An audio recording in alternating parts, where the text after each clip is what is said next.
Hi, it's Fias Tarot. Okay, so Leo placement. So, ito yung reading mo ngayong hanggang end no ng August 2024. Okay, so syempre, before tayo mag-start, kung hindi ka pa nakakapag-subscribe, please do subscribe and hit the notification bell para lagi po tayong biging updated sa mga mangyayari pa lang. Okay?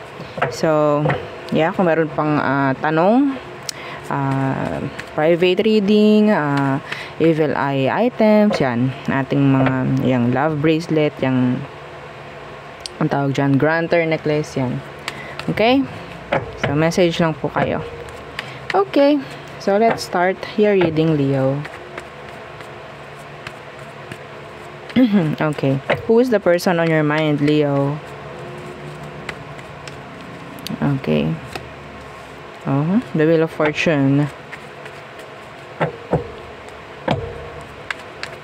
And the Ace of Wands. Ang tingin ko rito,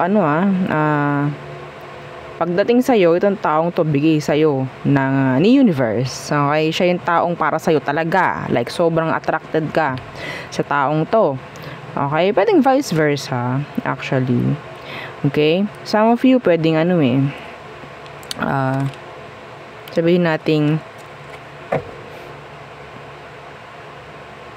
parang parang hindi mo kayang mawala or hindi mo kayang ang tawag dyan, mawalay dito sa taong yan. Okay, parang may ganon, oo. Gusto mo lagi nakikita siya, parang ganyan. Okay? Tingnan natin. Ano ba ang situation nyo? So, parang bigay siya sa'yo ni universe. Ha? Okay. So, I'm seeing here strong connection. Feeling a strong connection. Okay. Let's see. Ano ba ang meron sa situation nyo? Okay. The Page of Cups in reverse. Okay. And the Nine of Swords in reverse. Alam nyo, Leo, this is a crush. Oo. Okay. A crush. Yeah.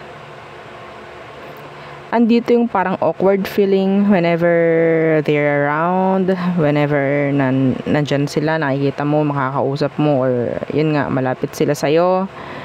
Awkward feeling. Yeah. Iba sa inyo, nasa-sense ko talaga na parang kunyari hindi mo siya gusto. Taas kamay. Parang ganon. Sinong aminado doon? I think some of you, this is a new person. Okay? A new person. Let's see.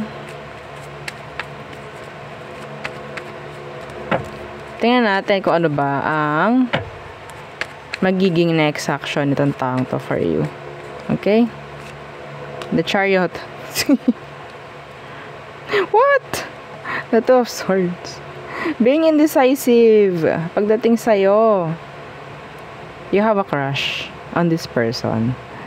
Okay? You have a crush on them. Andyan yung parang hindi ka nagpapakita or nag-express ng emosyon pagdating sa kanila. Like, okay, okay lang ako. Parang ganyan. No? Pagdating sa'yo, emosyon ng taong to is, they're being indecisive or hindi nila totally papakita kung anong meron. Yeah. Masakit sa ulo to, no? Oo. Mga ngapa kayo sa isa't isa. Tingnan natin. Ano bang feelings niya for you, Leo? Anong feelings nito for you? Kasi next action niya is to be, sabihin natin, hindi maging straightforward pagdating sa'yo in general. Tingnan natin, feelings. The Two of Cups. Yeah, this is mutual. Kaya kanina pa ako natataw eh. This is mutual, actually. Okay, if you're crushing on them, ganun din sila sa'yo. Okay? This is a new person. So, yung mga nag-aabang ng past dyan, past person's energy, hindi ito past. I'm so sorry. Yeah, this is someone new. Okay? This is someone new. Yeah, emotion is the Two of Cups. The feeling is mutual. Yeah. Yeah, the Queen of Cups. The Queen of Pentacles and the King of Cups. See? Oh no. Oh no. Someone is sabihin nating parang andyan palagi. Parang ganyan.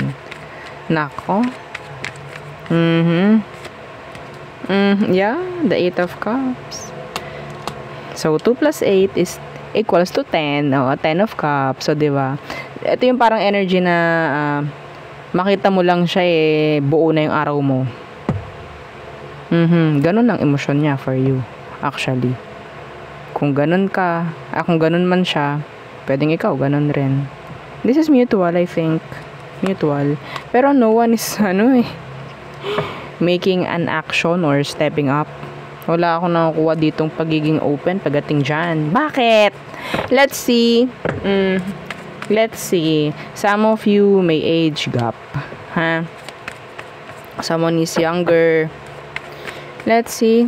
Ano ba ang dahilan kung bakit walang nag-step up sa inyo? Anong meron? Yeah, the Four of Cups. Maybe someone is afraid na ma-reject, okay? Na ma-ignore. Yeah. So, the world is here in reverse. Walang mangyayari. Actually, walang mangyayari dito. Para kayong pakiramdaman. Alam niyo yung typical na crush. Pag nakita mo, okay ka na. Pag nakausap mo ng kauntian, buong-buo na yung buong buwan mo. Buong-buo na. Yung isang linggo mo, parang ganon. No, pero, yeah. Yun lang, nakukuha ko dito actually. Walang pag-open up, walang pagsasabi ng totoong feelings or emotion. Yeah. Ano kayo?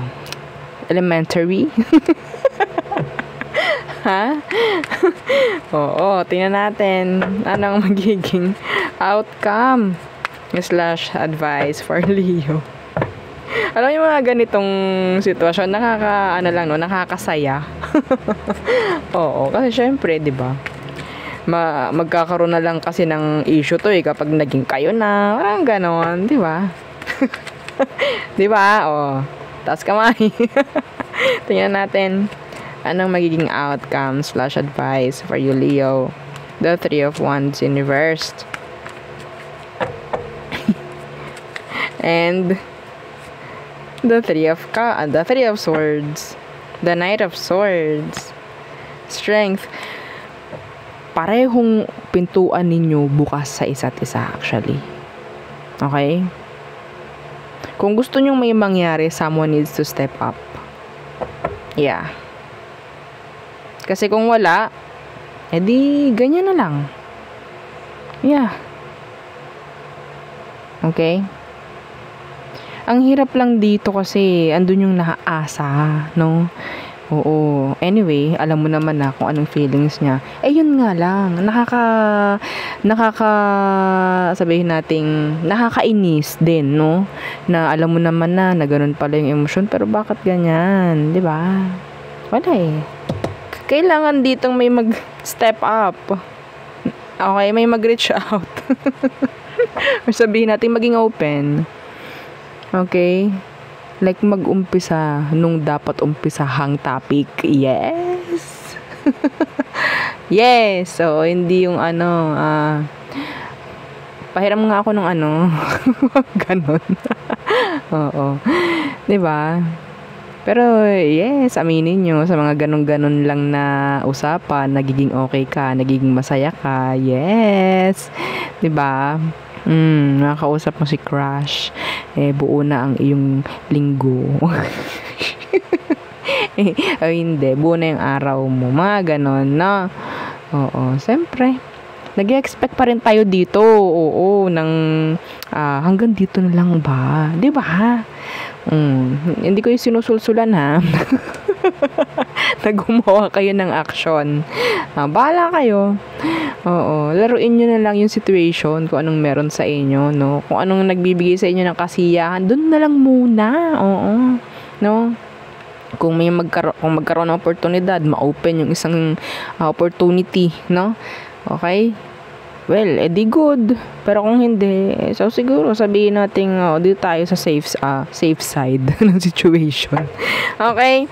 So there. Oo, yun ang akin nakikita.